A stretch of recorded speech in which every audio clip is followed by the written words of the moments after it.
So to do a vent enter search is very difficult.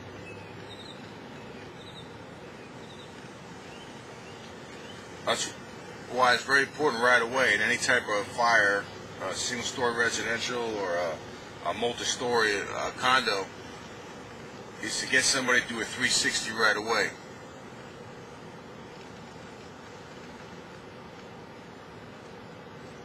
Now they all have porches on the back of these condos, so there is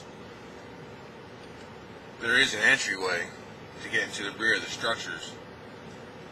But again, it's going to be a very time-consuming operation.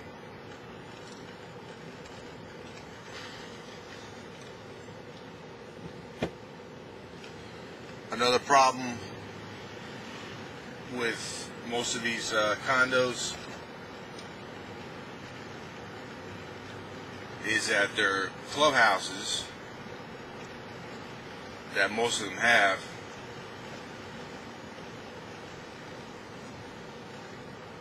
are, for the most part, very poorly built. I see many clubhouses down here catch on fire and burn down to the ground within a short period of time.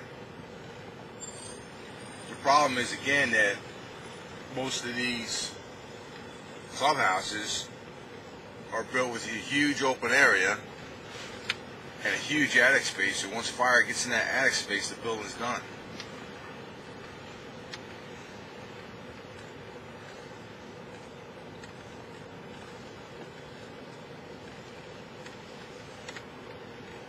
And once you have a fire in one of these complexes, it's going to shut down one whole building. You have a fire on the second floor and the third floor, whatever ward you use, is going to be traveling down to the condo below it. The building's going to have to be shut down. The power's going to have to be pulled. You're going to have to think about Red Cross for all the victims of the fire, find them a place to live.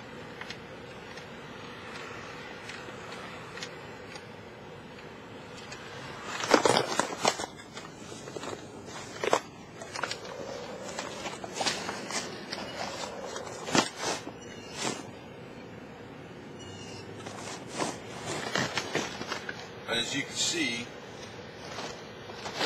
travel down one of these roads here. Most of these people are retired people, so they don't really leave for work. So there's not much room to place your apparatus. And once you place your aerial, it's going to block this whole entire road. So that's why it's very important for all drivers to remember, drivers of an engine company, that if you're first on, you must leave room for your aerial to get in and to perform operations. If you don't leave room for your aerial,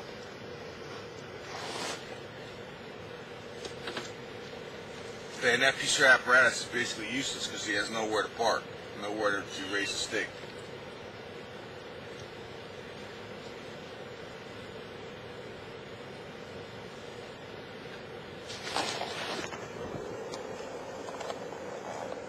Another hazard with a lot of these condos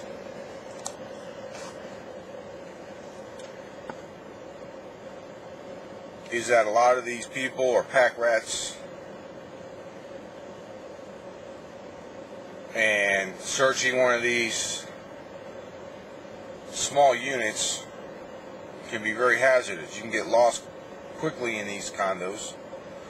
Most of them have basic configuration, but some of them, because people have done their own work in them, and they're kind of like a maze.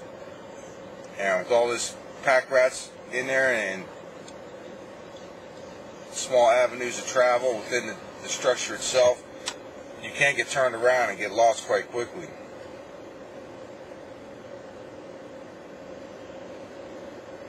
And in these condos, there's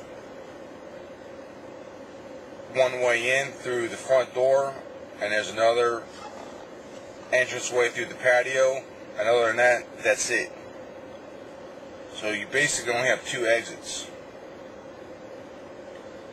And that's another safety issue, that if there's a fire and anything above the first story, a ladder should be raised to the rear of the building, to the porch area, as a second means of egress.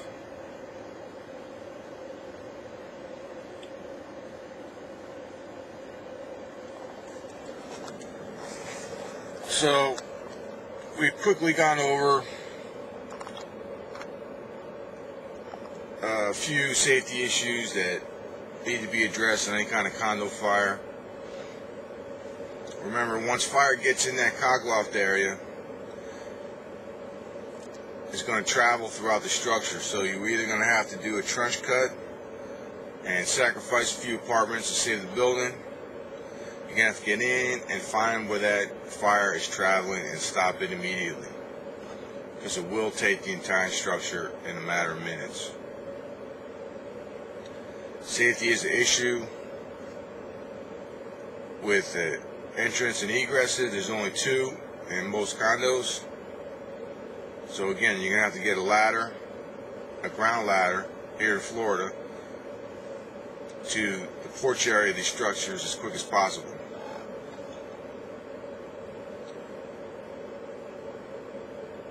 And always keep in mind, you're going to have to leave space for your aerial apparatus to enter these structures in order to raise a stick.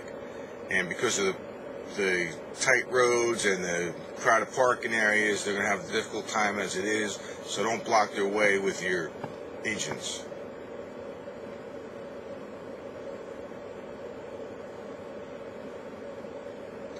So that's another building we've done in only a matter of minutes. Plenty of time to get to work. Remember, each day before you come to work, do a pre-fire plan of buildings and districts in your area, so you know your zone and so you're prepared for battle once you start your shift.